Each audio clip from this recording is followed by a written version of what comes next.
students, this is Sandeep Singh and welcome back once again in your favorite channel Doctor's Physics। जी हाँ, एक ऐसा channel जहां पर कर दी जाती है बायोलॉजी के सभी स्टूडेंट्स के लिए फिजिक्स को आसान। ऑब्वियस सी बात है, आपने पीसीबी जैसे ही सेलेक्ट किया था तब आपने सोचा था कि भाई मैथ्स से पाला छूटा, लेकिन जैसे ही आपने ये सब्जेक्ट लिया आपको पता लगा कि भाई ये फिजिक्स तो पूरी की पूरी मैथ्स जैसी ही दिख रही है, अल्टीमेटली कंप्लीटली मैथ्स ही है। तब से आपको है ना इससे हो गया है ना थोड़ी सी दुराव, है ना, तब से आपसे इससे रिश्ते नाते थोड़े से कमजोर पड़ने लगे। तो उन्हीं रिश्तों को मजबूत करने के लिए हम आपके साथ में मिला करेंगे एंड साथ मिलकर के करेंगे फिजिक्स को ऐसे सिंप्लीफाई ताकि बायोलॉजी के किसी भी स्टूडेंट को कहीं पर भी दिक्कत ना आए। अब तक आपने मैथ्स वालों के साथ में पढ़ी है फिजिक्स को, ऑब्वियस सी बात है टारगेटेड कैसे होते हैं भाई, तो मैथ्स के स्टूडेंट्स जैसा ही कंसीडर कर लेते हैं हम बायोलॉजी के स्टूडेंट्स को भी, एंड फिर बायोलॉजी के स्टूडेंट्स के साथ में फिजिक्स में होती है बहुत सारी समस्याएं। तो मैं उसी का सॉल्यूशन लेकर के आ गया हूं, मतलब मैं सिंपली कहने वाला हूं सिंप्लीफाइड मैथमेटिकल कैलकुलेशंस के साथ में मैं कराने वाला हूं आपके साथ में फिजिक्स। और जिस न्यूमेरिकल से आपको डर लगता है उन न्यूमेरिकल्स की भी धज्जियां उड़ाएंगे, क्योंकि वो न्यूमेरिकल्स करने के और भी बहुत सारे तरीके हैं और ये भी एक पार्ट है कौन से वो चैप्टर्स है जहां से न्यूमेरिकल्स आते हैं, कौन से चैप्टर्स है जहां से न्यूमेरिकल्स आते ही नहीं है और हमने पूरी की पूरी जान झोंक रखी है उसी में। तो ये सारी समस्याएं हम करने वाले हैं साथ मिलकर के दूर। आज इस सेशन में हम डिस्कस करने वाले हैं नीट 24 के लिए एग्जाम पैटर्न क्या रहने वाला है, क्या स्ट्रेटेजी रहने वाली है। मैं सिंपली आपसे यह कहना चाह रहा हूं कि भाई बोर्ड के साथ साथ नीट की कैसे कर सकते हैं आप तैयारी। आपके बोर्ड एग्जामिनेशंस की तैयारी में ही आपकी नीट छुपी हुई है, क्योंकि आपको भी पता है नीट कंप्लीटली आपके एनसीईआरटी के ऊपर बेस्ड है और आपका बोर्ड एग्जाम भी एनसीईआरटी के ऊपर बेस्ड है। तो क्यों ना अगर इन दोनों को हम कंबाइन कर लें तो हमारा काम आसान हो जाएगा, मतलब बोर्ड के साथ साथ नीट की तैयारी। क्योंकि जैसे ही कॉम्पिटेटिव की बात आती है तुरंत हमारे दिमाग में आता है सर फर्स्ट टाइम तो बोर्ड देख लेते हैं, then after we will decide कि कॉम्पिटेटिव्स में हमें क्या करना है। बट मैं क्या बोल रहा हूं, ऐसा है ही नहीं कि दो अलग अलग ट्रैक हैं, एक ही ट्रैक है भाई, है ना। मतलब उसके अंदर में हमें थोड़ी सी और अपनी समझ बढ़ानी होगी और हम उसके साथ साथ में अपने नीट की तैयारी भी कर लेंगे। ऑलराइट, मतलब मैं आपको आज डिस्कस करने वाला हूं इस सेशन के माध्यम से किस चैप्टर से कितने नंबर का आता है, कौन से ऐसे चैप्टर्स हैं जिसमें मैथमेटिकल कैलकुलेशन मिनिमम है, कौन से ऐसे चैप्टर्स हैं जहां पर हमारी मैथ्स में थोड़ी सी पकड़ कम भी होगी तो चलेगा। मतलब बायोलॉजी वालों के लिए स्पेसिफिकली वो कौन से चैप्टर्स हैं जहां से स्कोर किया जा सकता है। तो क्यों ना उन चैप्टर्स के हम बेहतरीन तरीके से कर ले तैयारी, क्योंकि बोर्ड में तो पूरे नंबर चाहिए ना, यहां तो कोई एक्सक्यूज नहीं है ना, या अल्टीमेटली आपके पास में कोई एक्सक्यूज नहीं है, बोर्ड में आपको पूरे नंबर चाहिए। अगर आपको बोर्ड में पूरे नंबर चाहिए तो ऑब्वियस सी बात है कि कॉम्पिटिटिव के भी नंबर्स अपने आप सिक्योर होते चले जा रहे। ठीक है, तो चलिए मैं आपको लेकर के चलता हूं एंड आपके साथ में डिस्कस कर लेता हूं कहां से कौन से चैप्टर से क्या होने वाला है। तो पूरी मार्किंग स्कीम भी देखेंगे, कहां से कितने क्वेश्चंस आते हैं, ये सब कुछ देखेंगे। आइए मैं आपके साथ में सबसे पहले तो ये बता दूं कि जो आपका नीट है ना, एनटीए द्वारा जो ऑर्गेनाइज कराई जाती है, ठीक है, ऑफलाइन एग्जाम है भाई, 3 घंटे 20 मिनट का आपको प्रॉपरली टाइम है। ये सारी बातें आपने पहले भी सुनी होगी, इसलिए मैं बहुत जल्दी में खत्म कर देता हूं इसको, है ना। 200 क्वेश्चंस आपके सामने में मिलते हैं जिसमें से 180 क्वेश्चंस करने होते हैं। ये 200 क्वेश्चंस कैसे होते हैं भाई, तो हमारे पास हर सेगमेंट में physics, chemistry, zoology and botany, सभी सेगमेंट में आपके पास में जो क्वेश्चंस होते हैं वो 45 क्वेश्चंस होते हैं दो सेक्शन में, 35 प्लस 10। अब 35 क्वेश्चंस में से कोई चॉइस अवेलेबल नहीं है, 35 में से 35 करने हैं, आखिरी के जो 10 करने होते हैं उसमें 15 क्वेश्चन गिवन होते हैं जिसमें से 10 क्वेश्चंस आपको अटेम्प्ट करने होते हैं। और साथ ही साथ ये भी ध्यान रखें कि जब आपको एग्जामिनर कॉपी चेक कर रहे होंगे वहां पर आपके पास में शुरू के 10 क्वेश्चन, सेक्शन बी के शुरू के 10 क्वेश्चन ही कंसीडर किए जाते हैं। मैं अभी इसको और डिस्कस करने वाला हूं कैसे। 720 मार्क्स मतलब आपको समझ में आ गया भैया, 4 मार्क्स ईच, है ना। एमसीक्यूज बेसिस पूरे ही मिलने वाले हैं, 4 मार्क्स प्रत्येक सही आंसर होने पर और -1 इनकरेक्ट पे। अगर आप क्वेश्चन अटेम्प्ट नहीं कर देते, छोड़ देते हैं, तो वहां पर कोई पेनल्टी चार्जेस नहीं है भैया, बिल्कुल जीरो, आपको 0 नंबर मिलेंगे, है ना। तो इसलिए यहां पर कहते हैं भैया तुक्का नहीं लगाना, जबरदस्ती में नहीं करना, क्योंकि नेगेटिव मार्किंग्स भी है। जब तक आप श्योर ना हो तब तक आप है ना तुक्का बिल्कुल भी ना मारे। आपको ये भी पता है कि 13 लैंग्वेजेस में होते हैं ये एग्जाम, है ना, इंग्लिश, हिंदी, असामीज, बंगाली, गुजराती, मराठी, तमिल, तेलुगु, उड़िया, मलयालम, कन्नड़, पंजाबी एंड उर्दू, इतने लैंग्वेजेस में एनटीए एग्जामिनेशंस लेती। अब आपका जो भी रिस्पेक्टिव है उसके अकॉर्डिंगली कर सकते हो। साथ ही साथ ये भी ध्यान से सुने कि भाई सिर्फ और सिर्फ ये सीबीएसई वालों के लिए नहीं है भाई, ये हम सभी स्टेट बोर्ड्स के साथ में है, क्योंकि हम सभी स्टेट बोर्ड्स में भी हम जो तैयारी कर रहे हैं वो एनसीईआरटी के अकॉर्डिंग ही कर रहे हैं। ऑलराइट, चलिए और इंफॉर्मेशन आपको दूं तो देखिए इसके अंदर है ना कुछ और इंफॉर्मेशन देता हूं, फिर मैं लेकर के आता हूं आपके चैप्टर्स पे भी, फिर चैप्टर्स पे भी ले आता हूं। देखिए यहां पर जो है ठीक आपके दो सेक्शंस देखने को मिलने वाले हैं, section A and section B. Section A में 35 क्वेश्चन है, सेक्शन बी में आपके कितने 15 क्वेश्चन है। इन 15 में से आपको 10 क्वेश्चंस करने होते हैं सिर्फ और सिर्फ। सेक्शन ए में कोई दिक्कत नहीं बेटा, पूरा का पूरा ही करना है, इसमें कोई लेना देना नहीं है। सेक्शन बी बस देख लो कि यहां पर 10 क्वेश्चन 15 में से करने हैं, ठीक है। हमेशा ही ये बात ध्यान रहे, सेकंड वाले में सभी सेगमेंट में सेम है। 20 मिनट्स आपको टाइमिंग्स की अगर बात करें तो 20 मिनट्स आपको एडिशनल है, मतलब 200 मिनट ये और 20 मिनट से, और साथ ही साथ ध्यान रखना 10 क्वेश्चन है ना, 10 क्वेश्चन शुरू के चेक किए जाएंगे। जैसे कई बार को क्या करते हैं कि हमने है ना 15 क्वेश्चन में से 12 क्वेश्चन सॉल्व कर दिए, तो भाई ऐसा नहीं कि 12 सही क्वेश्चंस चेक किए जाते, तो शुरू से वो गिनते आएंगे, अब बीच में गलत हो कोई फर्क नहीं पड़ता। 10 से जो ज्यादा क्वेश्चंस अगर आपने सेक्शन बी से अटेम्प्ट किया है तो शुरू के 10 क्वेश्चंस ही चेक किए जाएंगे।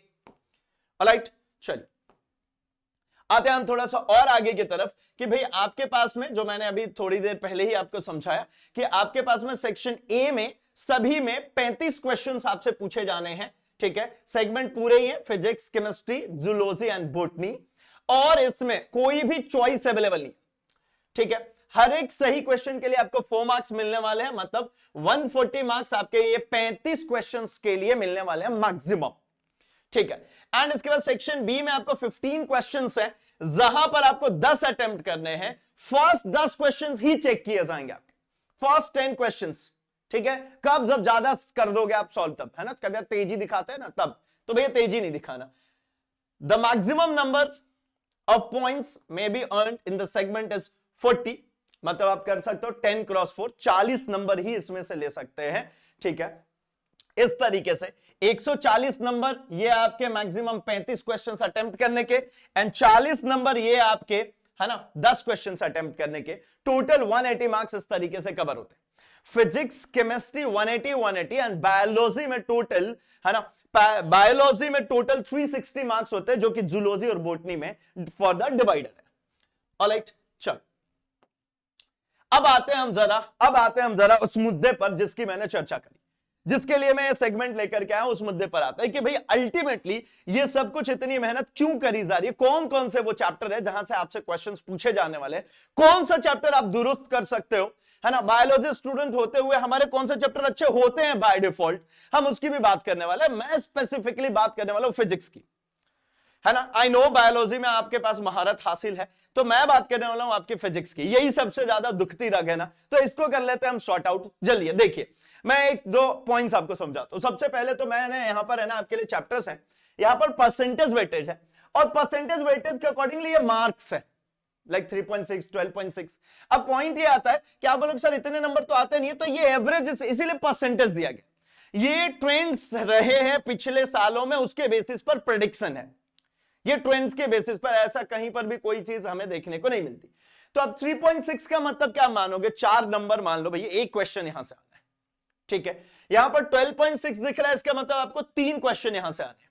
यहां पर भी 12.6 दिख रहा है, मतलब 3 क्वेश्चन यहां से भी है। 7.2 है, मतलब मान लो 2 क्वेश्चन।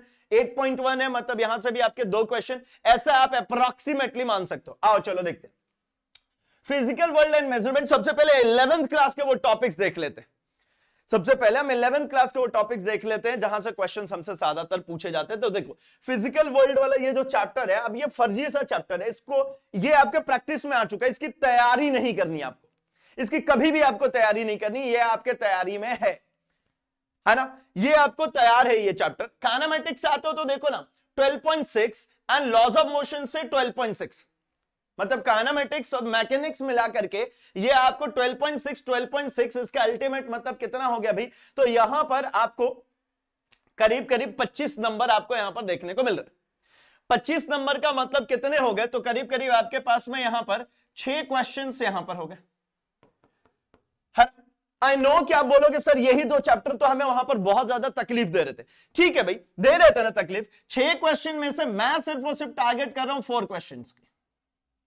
आपको यहां पर 2 क्वेश्चन गलत करने के पूरे मौके दिए। ये तो पूरा का पूरा सही निकलेगा, ये आप ना चाहते हुए भी इसमें कोई गलती नहीं कर सकते, आप चाह करके भी नहीं कर सकते। ठीक है, चलो WP वर्क पावर एनर्जी की अगर हम बात करते हैं तो 7.2 मार्क्स यहां पर भी रखे हुए हैं आपके साथ में।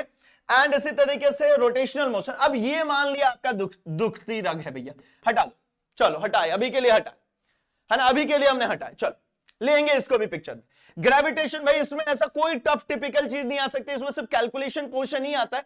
यहां कोई आपको है ना कोई बड़ा डेरिवेशन नहीं आने वाला, इंटीग्रेशन डिफरेंशिएशन करके आपका कैलकुलेशन बने, ऐसा नहीं होना। हाँ, डेसिमल मल्टीप्लिकेशन फ्रैक्शनल है तो ये चलेगा भाई, ये मुझे चलेगा, ये मुझे चलेगा बराबर से।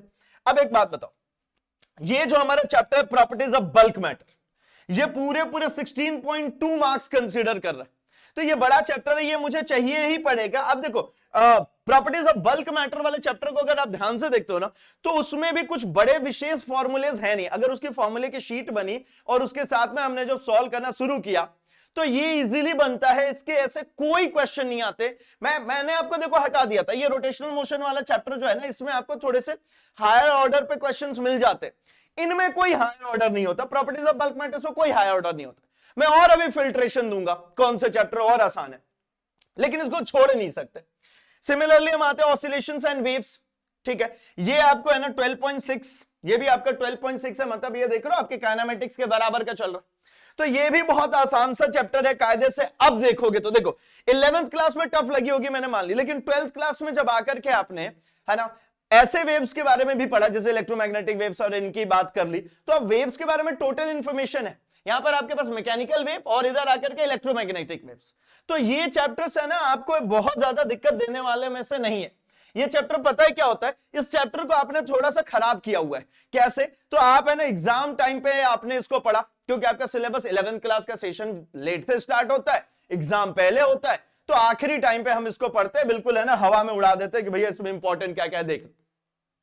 जबकि ये आसान चैप्टर है भाई, ये आसान चैप्टर है, इससे आपको क्वेश्चंस बनेंगे। हाँ, ऑसिलेशन वाले में थोड़ा सा दिमाग लगाना पड़ेगा, मान लिया मैंने, लेकिन ये वेव्स वाला पोर्शन यहां पे आसान है। थर्मोडायनामिक्स, ये तो भैया आपको घोंटी जानी है, इसकी तकलीफ होनी नहीं, क्योंकि केमिस्ट्री में भी काम आने वाला है। तो थर्मोडायनामिक्स इजीएस्ट चैप्टर में से एक है और वेटेज अधिक है। अब behaviour of perfect gases, kinetic theory, अभी देखो 3.6 एक क्वेश्चन यहां से है। अब यहां पे अगर आप इसको लेफ्ट भी मारते हो, इसको आप थोड़ा सा है ना बैक पे भी रखते हो, तो अभी के लिए चलेगा, क्योंकि मैंने बोला था आपको बोर्ड के साथ में करनी है तैयारी। तो बोर्ड के साथ में करनी तैयारी, तो आओ अब जरा उन 12th के टॉपिक्स को देखते हैं, कौन कौन से ऐसे टॉपिक्स है जो हमारा नैया पार लगा देंगे। ये देखो, ये आपको यहां पर दिख रहा होगा, ये 4 यूनिट सबसे पहले देख लो भाई। एक एक करके शुरू से बात करूं, अगर इलेक्ट्रोस्टैटिक्स की बात करें तो 2 क्वेश्चन इलेक्ट्रोस्टैटिक्स है। ठीक है, चले। करंट इलेक्ट्रिसिटी जैसा सिंपल चैप्टर जिसमें से आपको 16.2 मतलब करीब 4 क्वेश्चन यहां पर है भाई। ये आपके कितने 4 क्वेश्चन है, 3 क्वेश्चन यहां पर है, 3 यहां पर है, 3 यहां पर है, मतलब ये 4 क्वेश्चन आपको बन जाने हैं। इसकी अगर आप बात करते हो magnetic effect of electric current and magnetism, ये भी 3 क्वेश्चन आपके यहां से 12.6 नंबर के। Similarly EM waves and alternating current 7.2, electromagnetic waves अलग से 3.6 है। ठीक है, इंडक्शन और एसी है आपका 7.2 का। ठीक है, यहां पे ऑप्टिक्स आपके देखो, ऑप्टिक्स भी आपका है ना 8.1, और ऑप्टिक्स भी आपको बहुत ही ज्यादा दिक्कत देने वाली नहीं है, इसमें बहुत लंबे कैलकुलेशंस नहीं बनते। ठीक है, similarly dual nature of matter भैया ये है, तो आपका चैप्टर वैसे ही स्ट्रॉन्ग होता है ना, क्योंकि केमिस्ट्री आपको अच्छी लगती है ना भाई, तो ये आपका चैप्टर वैसे ही स्ट्रॉन्ग होता है। Atoms and nuclei and electronic devices, अब इलेक्ट्रॉनिक डिवाइसेस में देखो सिर्फ समझने का गेम है, सिर्फ समझने का गेम है, इसमें बहुत ज्यादा डीपली कुछ क्वेश्चंस नहीं फ्रेम होते, कुछ घुमाया फिराया नहीं जा सकता, क्योंकि ये सारे टॉपिक्स, इनमें से आपको लगता है कि न्यूमेरिकल्स, अरे भैया नहीं, न्यूमेरिकल्स नहीं, लॉजिकल थिंकिंग, क्रिटिकल थिंकिंग के ऊपर भी क्वेश्चंस होते हैं। न्यूमेरिकल्स के लिए क्लास 11th वाले टॉपिक्स थे, इनमें से न्यूमेरिकल्स के ऊपर गेम खेलने से बेहतर है कि आपको आसानी के साथ में बहुत सारी चीजें दी जाएगी जहां से काम हो जाएगा। ठीक है ना, जैसे देखो, जैसे मैं थर्मोडायनामिक्स की भी बात करता हूं, यहां से आपको ग्राफिकल सिस्टम पे भी क्वेश्चंस तो आने हैं ना, यहां से आपको ग्राफ्स देख करके भी आंसर्स बताने को मिलेंगे, मतलब इसमें हो या फिर यहां पर हो, आपको न्यूमेरिकल सॉल्व करने के अलावा क्या क्या चीजें मिलती है। देखो लॉस, थ्योरम्स, ठीक है, कुछ लॉजिकल थिंकिंग के, क्रिटिकल थिंकिंग के, एंड उसके साथ साथ में ऐसी कुछ फैक्ट्स वाली चीजें आती हैं। यूनिट्स एंड मेजरमेंट वाला चैप्टर आपने देख लिया, उसके अलावे भी बाकी चैप्टर से यूनिट्स पूछी जा सकती है, कन्वर्जन्स पूछे जा सकते हैं। उसी तरीके से इन चैप्टर्स में से जैसे ये दोनों आपको दिख रहे हैं, यहां पर आपको है ना डायग्राम बेस्ड क्वेश्चन, जैसे यहां पर भी एक तरीके से मैं कहूं ग्राफ तो नहीं कह सकता, वीआई कैरेक्टरिस्टिक्स वगैरह बना करके आपको यहां पर पूछी जा सकती है। गेट्स के बारे में दिया जा सकता है, बहुत ही आसान सा टॉपिक्स है, ये बहुत टिपिकल टॉपिक्स में से नहीं आते, तो इसलिए मैं कह रहा हूं कि यहां से आप एक अच्छा स्कोर कर सकते हो। अब आते हैं हम जरा, जो मैंने आपको बोला कि भाई क्या पैटर्न रहने वाला है, क्या बेसिकली पैटर्न रहने वाला, कैसे डिस्कशंस होते हैं। देखो नीट का ओवरऑल डिफिकल्टी लेवल की बात करोगे ना तो इजी टू मॉडरेटेड होता है, डिफिकल्ट होता ही नहीं है, इजी टू मॉडरेटेड, ठीक है। इजी मतलब बनना ही है, मॉडरेटेड भी आपकी थोड़ी सी इंटेंट की कमी होती है जिसके कारण नहीं बनता, वो इंटेंट दिखा दोगे तो आपको मॉडरेटेड भी बनेगा। फिर फिजिक्स की अगर डिफिकल्टी लेवल की बात करो, सिर्फ फिजिक्स की मॉडरेटेड होती है, डिफिकल्टी लेवल टफ नहीं होता। इसीलिए मैं बार बार बोल रहा हूं कि नीट वाले बायो के लिए ना घबर, बायो वाले नीट वाले जो है ना, नीट देने के लिए बिल्कुल फिजिक्स के लिए मत घबराओ, वो बनेगा, ठीक है। केमिस्ट्री में देखो टफ होता है, बायोलॉजी में बोलोगे तो इजी बट थोड़ा लेंदी होता है, ठीक है। मोस्ट डिफिकल्ट सेक्शन की बात करोगे देखो केमिस्ट्री है, आप जबरन फिजिक्स बना करके बैठो, देखो ना केमिस्ट्री है। अगर इजीएस्ट सेक्शन की बात करोगे तो जूलॉजी और बॉटनी से आता है इजी, मतलब आपके वो 180 क्वेश्चंस, 180 वहां पर बड़े ही आसानी के साथ में आपके साथ में क्वेश्चंस मिल जाते हैं, और अपन इस 45 के चक्कर में परेशान घूमते हैं। भाई 180 तो पहले उसको तगड़ा करना है ना। देखो ना जूलॉजी और बॉटनी जो आपका है ना इजीएस्ट सेक्शन जो रहेंगे वो इसी से रहते हैं, ठीक है। डिफिकल्ट सेक्शन आपको केमिस्ट्री एंड बॉटनी, ये आपको समझ लो, मतलब आपकी जो इजीएस्ट टॉपिक्स, इजीएस्ट क्वेश्चंस होते हैं वो इस फ्रेम से मिलने वाले। अब इसके बाद में आओ चलो हम थोड़ी टॉपिक्स की बात करते हैं। देखो मैंने जो आपको बोला था ना कि आपको कौन से वो टॉपिक्स हैं जो कि अभी अभी बिल्कुल है ना, अभी आप बिना तैयारी किए अभी पेपर, सैंपल पेपर सॉल्व करना शुरू कर दोगे तो कौन से चैप्टर्स हैं जहां के क्वेश्चंस आपके बन जाएंगे, वहीं से शुरू करो, आपका कॉन्फिडेंस अपने आप बढ़ जाएगा। क्या है भाई, तो देखो अगर हम बात करते हैं फिजिक्स के, है ना, फिजिक्स में तो देखो modern physics, electromagnetism, electrostatics, optics और मैकेनिक्स, इसमें से 1, 2, 3 और ये चार चैप्टर आपके 12th के हैं। एक चैप्टर आपका किसका है भाई, एक चैप्टर है आपका 11th का। इतना सा पोर्शन अगर आप सिर्फ खत्म करके भी जाते हो ना, सिर्फ इतने से टॉपिक्स, तो भी आप फिजिक्स से निकल जाओगे, पार हो जाओगे। मतलब जो देखो ना, बहुत सबसे बड़ी दिक्कत तो यहां पे आ जाती है ना कि हम क्वालिफाइंग मार्क्स भी नहीं कर पाते। ये इतने से वो पोर्शन है जो क्वालिफाइंग मार्क्स तो दिलाई देंगे आपको किसी भी हाल में। अलग से मत पढ़ो, मैं बोल रहा हूं इन चैप्टर के क्वेश्चंस अभी नीट का कोई सा भी पेपर उठा करके देख लोगे, इसके क्वेश्चंस आपको बनेंगे अगर आपने बोर्ड की तैयारी कर रखी है तो, ठीक है। साथ ही साथ अगर हम केमिस्ट्री की बात करते हैं, और ध्यान रखना ये हाई वेटेज वाले हैं, ये सभी हाई वेटेज वाले, ठीक है। अगर आप ऐसी बात करते हो हाई वेटेज केमिस्ट्री में तो chemical bonding, hydrocarbons, inorganic chemistry, ये रहते हैं सबसे ज्यादा weightage. High weightage botany and zoology में भी बात कर लेते हैं तो देखो biomolecules, plants, reproduction, human reproduction and human health and diseases, ठीक है। अभी एक सबसे बेहतरीन चीज, ये तो आपको सारे टॉपिक्स और ये सारी चीजें पता चल गई, एंड हम लोग अपकमिंग डेज में करने भी वाले हैं, मतलब मैं इस तरीके से आपकी तैयारी भी कराने वाला हूं जहां पर आपको मिनिमम यूज ऑफ मैथमेटिक्स के साथ में आपकी पूरी फिजिक्स निकाल दूंगा, बहुत ही मिनिमम केसेस में। मतलब मैं बहुत सारे ऐसे क्वेश्चन सॉल्व कराने वाला हूं जिसमें आप पेन नहीं चलाओगे और आप आंसर्स निकाल दोगे। मतलब भाई मैंने बोला ना डॉक्टर्स फिजिक्स सिंपली है ना, इस चैनल का मतलब ही ये वाली बात से है कि ये सिर्फ और सिर्फ जो बायोलॉजी के हमारे स्टूडेंट्स हैं उनको ध्यान में रख करके बनाई गई, क्योंकि मैथ्स वालों के हिसाब से फिजिक्स पढ़ाना आसान होता है, क्योंकि उनको मैथ्स आती है, मतलब फिजिक्स की लैंग्वेज आती है, सिर्फ और सिर्फ डिलीवर करनी होती है बाकी चीजें, लेकिन बायोलॉजी को वहीं पर हो जाती है दिक्कत। तो भैया सिंपल सी बात, जब बायोलॉजी वाले के लिए इजी है तो फिर मेरे हिसाब से मैथ्स वाले के लिए तो सुपर इजी होने वाला है, मैथ्स वालों के लिए सुपर इजी होने वाला है भाई, ठीक है। चलो इस बार का प्रेडिक्शन भाई, इस बार के लिए प्रेडिक्शन 170 प्लस क्वेश्चंस आपको अटेम्प्ट करने हैं, 170 प्लस क्वेश्चंस आपको अटेम्प्ट करने ही करने हैं। देखो 180 आपके क्वेश्चंस उधर से मिल रहे हैं, है ना, आपके जूलॉजी बॉटनी से, 90 क्वेश्चंस हमारे फिजिक्स केमिस्ट्री के। चलो इसको थोड़ा सा सेपरेट करता हूं, 45 कहता हूं फिजिक्स एंड केमिस्ट्री, ठीक है। और ये आपका बायो लिख देता हूं भाई, दोनों मिला लिया मैंने। यहां से तो कम से कम है ना, गिरी हालत में भी अगर बात करते हो तो आप 90 क्वेश्चंस यहां से, ठीक है। जूलॉजी और बॉटनी, चलो 90 क्या, मैं तो थोड़ा सा और बढ़ानी पड़ेगी इसके वेटेज को, है ना। ये यहां से करीब करीब 120 क्वेश्चन यहां से, ठीक है। और इसके बाद में, ठीक, 30 क्वेश्चन यहां से और 30 ही क्वेश्चन यहां से, 60 20 180 हो गए। अभी भी आपको 180 हो गए। मैंने बोला 170 प्लस आपको करके आनी है, अगर हमने स्पेसिफिकली नीट की तैयारी नहीं करी, हम बोर्ड के जरिए नीट की तरफ बढ़ रहे हैं तो इतने क्वेश्चंस तो इजीली बन रहे हैं ना भाई। 15 क्वेश्चन दोनों में गलत करने का ऑप्शन दे दिए, और आपका कोर सब्जेक्ट उसमें तो 60 क्वेश्चन गलत करने के आपके ऑप्शंस दे दिए।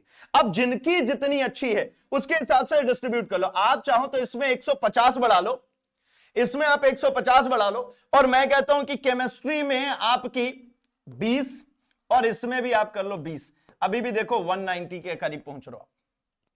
20 करना है भाई, मात्र 20, 50% से भी कम करना है। अभी भी आपको लगता है कि आपको न्यूमेरिकल्स दिक्कत देने वाले, अभी भी आपको लगता है कैलकुलेशन कहीं आपको अटकाने वाले, भाई छोड़ो ना। आपको लगता है कि है ना कॉम्पिटेटिव क्रैक करने के लिए आपको नंबर ऑफ क्वेश्चंस ज्यादा अटेम्प्ट करने होते हैं, नहीं भाई, आपको स्मार्ट तरीके से अटेम्प्ट करने होते हैं। और क्वेश्चन अटेम्प्ट करने से ज्यादा आपको यह देखना होता है कि छोड़ना कौन सा है। देखो, अगर आपने किसी क्वेश्चन के ऊपर में 30-35 सेकंड दिया, मैं तो कहता हूं 20 सेकंड भी दिया और छोड़ दिया, तो 20 सेकंड वेस्ट। छोड़ने का जो टाइम है वो 3 से 5 सेकंड का है। 3 से 5 सेकंड के अंदर अंदर क्वेश्चन छोड़ देंगे, तब तो वो वाला टाइम मुझे मिलेगा ना किसी और क्वेश्चन में देने के लिए। जो टाइम यहां बचेगा वो किसी और क्वेश्चन में दूंगा जो बन जाएगा। तो भाई छोड़ने वाला बहुत स्मार्ट तरीके से छोड़ता है, और अगर आपने स्मार्ट तरीके से छोड़ा तो आप इजीली क्रैक कर जाओगे, इजीली आप कवर कर जाओगे, ठीक है। आई होप कि ये वीडियो आपके लिए हेल्पफुल रही होगी, एंड इसके जरिए आपको अभी समझ में इतनी सी बात तो आई गई होगी कि भाई नीट क्रैक करना बहुत ही आसान है, टफ नहीं है। एंड सेकेंडरी, अगर आपको लगता है कि नीट नहीं करना है तो यह भी एक बड़ा सवाल है। आप जरूर कमेंट करके मुझे बताएं, नीट नहीं तो क्या। 12th क्लास में बायोलॉजी लेने के बाद हम क्या करने वाले हैं ऐसा, तो भाई आपको हमेशा तैयारी बेस्ट की करनी होती है। तो बोर्ड के साथ में, अभी भी आपने कुछ भी नहीं करा है नीट के लिए, बोर्ड के साथ में आप इस स्ट्रेटेजी के साथ में बढ़ो, एंड साथ मिलकर के नीट की तैयारी करते हैं। नीट भी होगा क्रैक, बोर्ड में भी आएंगे अच्छे रिजल्ट, मतलब कहीं से कहीं तक कोई भी दिक्कत परेशानी नहीं रहने वाली। तो मिलते हैं हम अपने अगले सेशन में, तब तक के लिए अपना और अपने आसपास सबका बहुत सारा ख्याल रखें। Thanks for watching.